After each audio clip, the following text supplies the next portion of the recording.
day. Welcome to FKU Africa Podcast.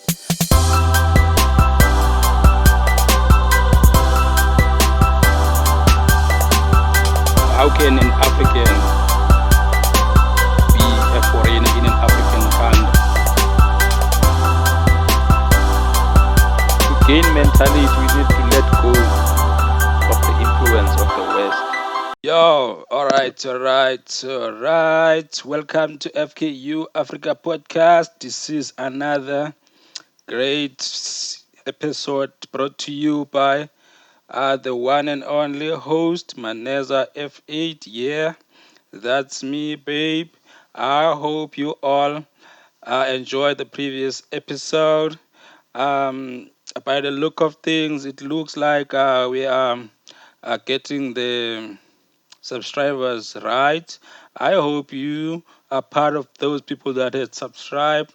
If you have not, please do subscribe, like, comment, and click that ring button so that you can get the notifications of the new episode as they come. We did promise that starting from the 1st of September, is it what, September, October?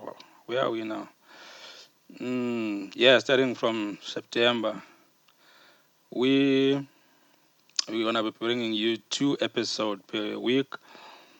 I hope you are ready for that.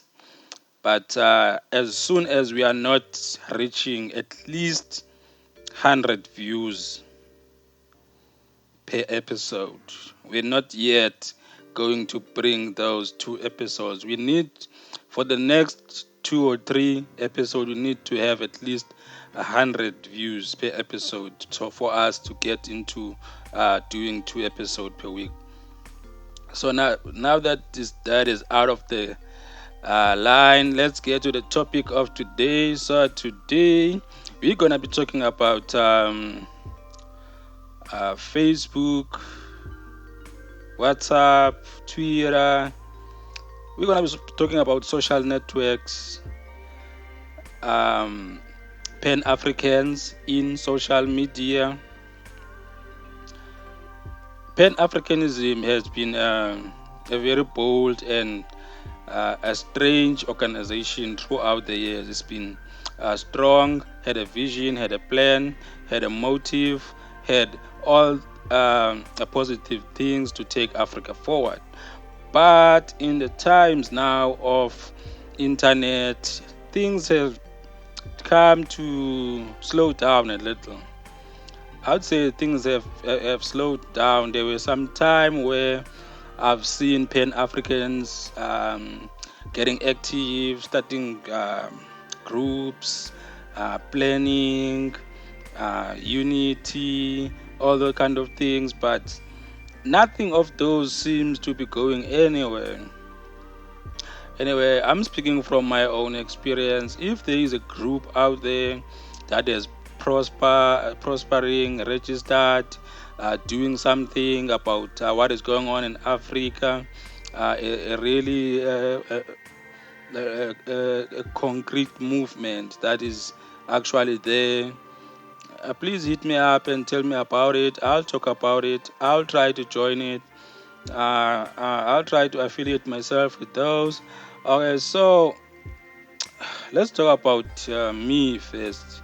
My experience with Pan Africanism and social media. So it's been a while since I've got into African history, Pan Africanism, woke culture, consciousness. I've been through all these things, but I came to a self-realization, self-knowledge, and self-determination on I'm not going to change anything just by thinking and writing a long Facebook post about the abuse of people in Africa, the abuse of power by leaders in Africa, the abuse of state resources by leaders together with the West and China. That doesn't seem to change anything. because I'm writing this to who? Who cares? No one cares. So I've joined several WhatsApp groups that had promised to have spike interest in the youth. They were gonna be uh, registered, start a movement, form a solid structure, challenge the governments in Africa, try to get into a united Africa, a borderless Africa. But every time that those kind of groups start to draw, you see people start to fight on who is gonna be in charge, the difference in ideas, religion will come into play. Some will not believe, some will believe. So we are still in those kind of situations where we will be divided by religion, we will be divided by ideas in seeking for power, all those kind of things. And I was bothered. I was in the group called, I'm still in the group called Africa Without Borders on Facebook. I have a position as a coordinator of Southern African region. My executive and my priority is to organize structures in the Southern region and form some sort of alliances with all the African region, SADC countries. I did manage to pull up some few countries. We have a representative in Zimbabwe, we have a representative in South Africa, we have a representative in Botswana, I think Uganda as well. So we haven't been able to get the representatives in other countries. But now things have been quiet for a while. I tried, and we and my secretary, Mr. Lungu, I salute to my brother. We tried to make sure that things are happening. We link up to other regional coordinators. We see no movements. So that's why I thought, now man, let me just share my experience when it comes to these groups. I'm in a number of groups, Pan-African groups also in Facebook. So let's talk about the purpose. What is the purpose of these African groups? What should be the purpose? Let me put it that way. So the purpose should be the unity. We should unite first as Africans. If you call yourself a Pan-African and you're in that group, you should, everyone that is in there should be your brother, regardless the country of their origin.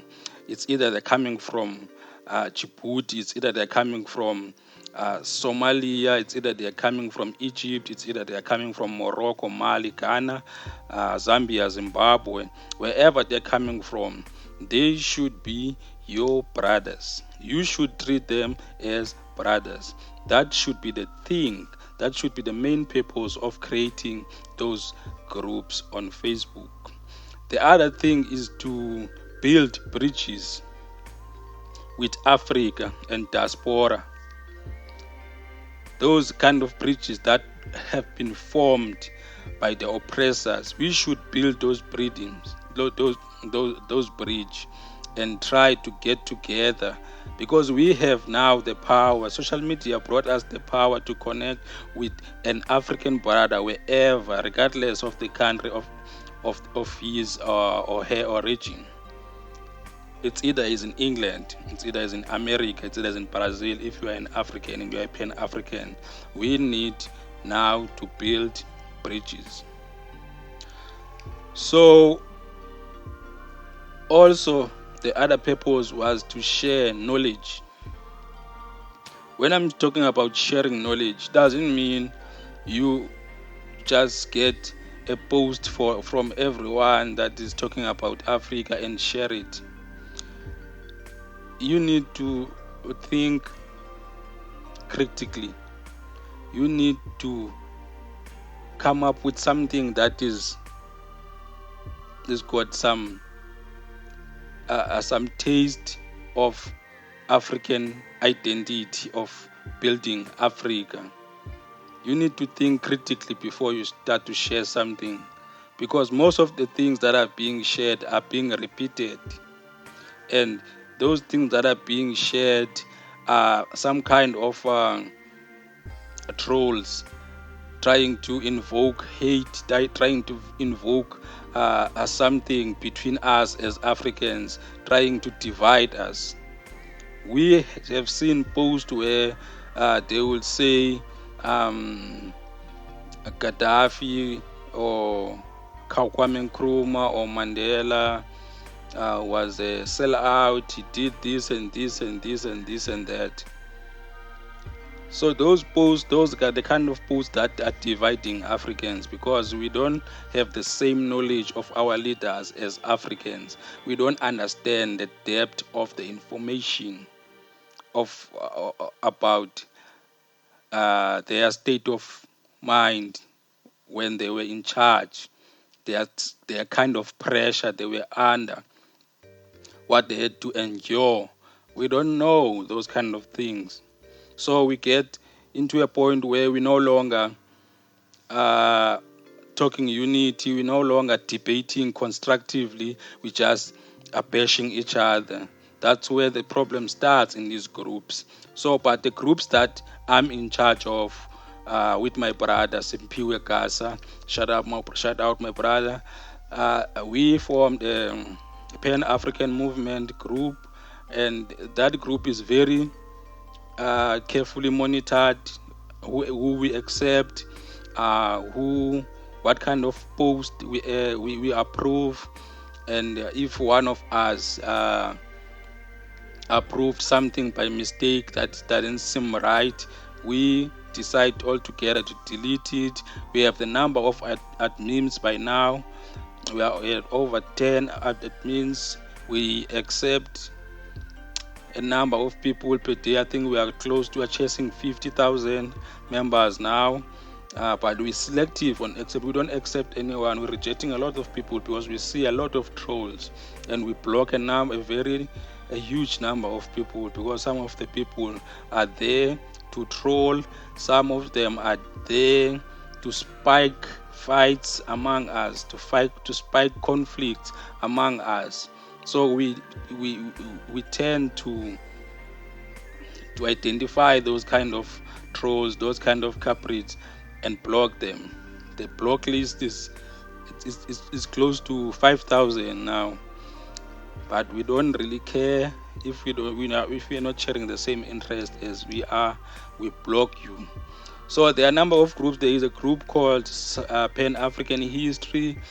There is a group called Pan African Hub, Pan African School of Thought, Invitation to Pan Africanism, South Pan African with no religion, and Africa with no borders, and United African States. There are a number of rooms, there are thousands of them, but I'm in any number of them, not more than 10 of them.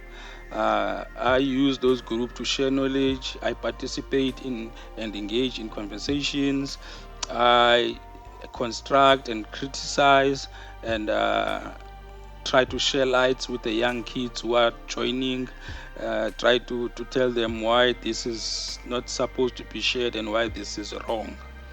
And the purpose of those groups is it's supposed to be to discuss African policies. How can we manage to get involved into politics as the youth? How can we get involved into forming the policies that will talk to the youth? Because the people who are in charge now, they won't be here in the many years to come, even in the 50 years to come. But instead, the purpose has twisted. What is it used for now? It is used, those groups now are used for hate speech. They will be those kind of posts that we don't um, accept or we don't approve in our group. Those said, I'm from this country, I'm from Somalia, what do you know about my country?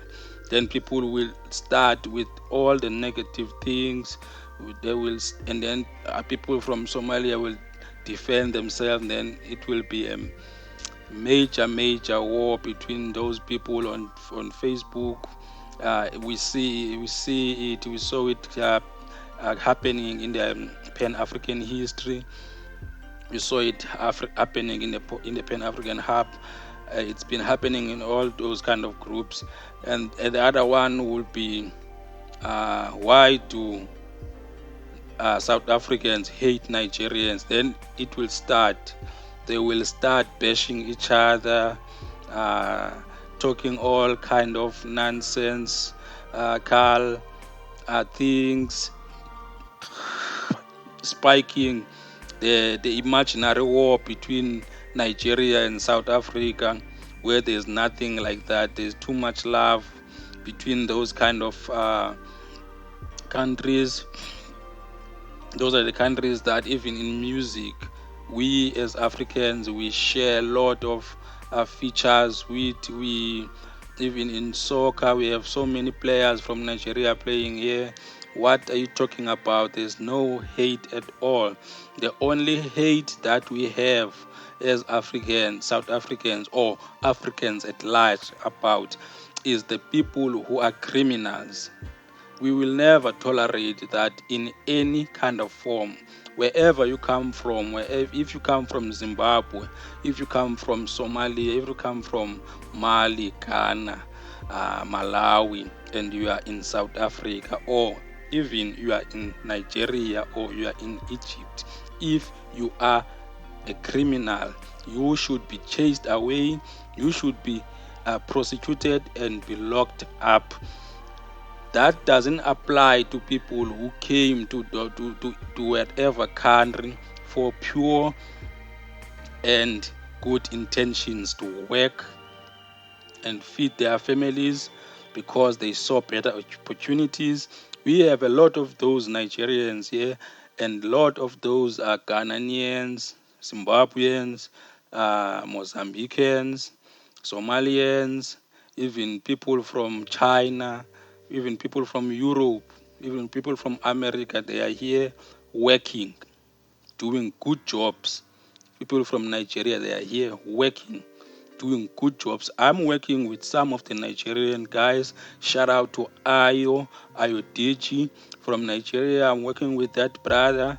We are working fine. There's no hate. He understands also.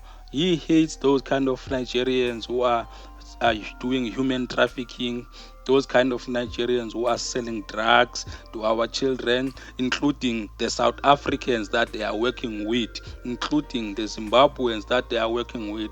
We all hate those. We want the law to take their course, its course. So we have those kind of things that are perpetuated in those kind of groups that they are useless. People would be sharing jokes and be taken away by jokes. Some they are looking down on the past leaders. I did talk about Gaddafi, Mugabe, Kwame Nkrumah, Nelson Mandela, forgetting that those people were in charge during the time where it was not easy. They didn't fight revolutionary war to win those fights. There were negotiations that were involved in most countries. In countries like Libya, it was a coup and then it was a revolutionary war. But it was a peaceful coup. In countries like Burkina Faso, where Thomas Sankara took over, also it was a coup. But in most countries, there were negotiations. There were laws that were put in place for everyone to live together in peace. Now, before you start looking down on those leaders and say they are sell out, they sold the country to the West, Look at the conditions of where they were during that time. Look at what have they done after they took charge, and who took charge after them, and what did they do after that. Because they only opened the door for us, those people. What do we do now? What are you doing now? Is it okay for you to go around criticizing those people while you are doing nothing? All you do is troll. Is it okay? Do you feel good about yourself? Do you feel like you are a man or you are a woman going around disrespecting all those heroes? Because every hero got its own or her own faults. We embrace those faults, and we embrace those heroic deeds that they did. So before we talk too much about the West, we need to talk first about Africans, because we've been failed by our African leaders who are currently leading now. Those are the ones that are failing us. They get all the power, they got all the resources, but they are failing us dismally. We cannot all blame the West, but we are suffering under the black African governments now in Africa. So we need to discuss those kind of things in those groups on how we can overcome those challenges. So all in all, I would say it's always nice when brothers are building themselves in those groups. They are talking about useful things that we can do, organizations that we can form, the business ideas, sharing of each other's businesses, buying our our own products as Africans, building our own capital, and building our own communities. Because as I was talking to another brother of mine, Regis, in the previous episode, we did talk about the sense of community. He mentioned that the only thing that we lack as Africans that led us to where we are now is the sense of community. We really don't have community spirit at all. We don't know how to treat each other as brothers and sisters. This is the reason now we see the spark in crime, the spark in rapes, the spark in murders. Is because we forget and we forgot the sense of community, where every woman that is walking on the street, every older woman walking on the street is your mother, every woman in your age is your sister, and every woman is a child, is your daughter, vice versa. We did forgot those kind of humanity that we called Ubuntu. The sense of Ubuntu is slipping away from us while we are watching. What are we going to do? What must we do? We need to have those engagement. Fighting drugs, fighting gangs, fighting those things should start in getting together, acknowledging that problem, and try to raise awareness, and having those indaba, those togetherness meetings, and talk through on what can we do. Have community building activities where we will meet in the field and do something as the community, getting to know each other in the community. That's what we need to do. That is what is still happening in the villages. In all these African countries, people still have that kind of community, that kind of Ubuntu. In the city, that's lacking. That's why there's too much crime.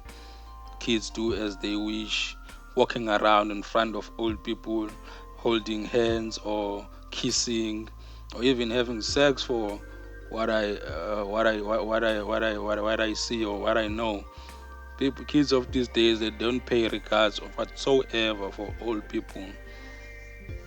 So, without talking too much, I hope you did subscribe. If you have not, please subscribe now hit that button. It won't cost you anything. Yeah, we are. Fikiria kwa undani, nduku, asante, Tsamaku.